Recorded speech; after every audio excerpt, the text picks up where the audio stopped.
Hey everyone. So I get asked a lot, what is the difference between medical marketing or traditional digital marketing or just traditional marketing? And why do you need a firm or why do you need advice specific to your industry or your niche? And there's a lot of reasons. The first one that comes to mind, right off the bat is HIPAA. There are rules and regulations around what physicians can and cannot market, what they can and cannot say online. And early on when we were doing this, we definitely found out a few times. And so it's good to know what those rules and regulations are. Besides that, the way you're communicating to your patients and the motivators that you're using or wanting to leverage as you help people find you and come seek out treatment are really a lot different than, say, buying a pair of blue jeans. Or, we work with a lot of attorneys, and that's also a rather different means or method to find folks. And so what we're thinking about and what's really unique for physicians is not just the burden of care that you're providing, but the communication means and methods that you have to take in order to actually reach your audience.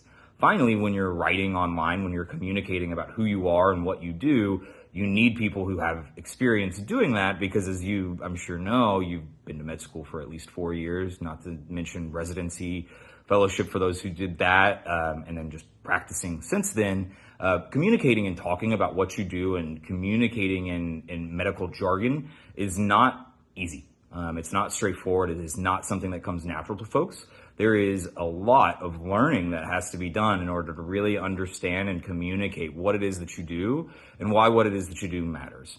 So that's really where we come in. That's really what our area of expertise is we totally understand what it is that our customers do. We really understand what it is that you're passionate about. And then we want to help you find people who meet those passions or who are in need of your services.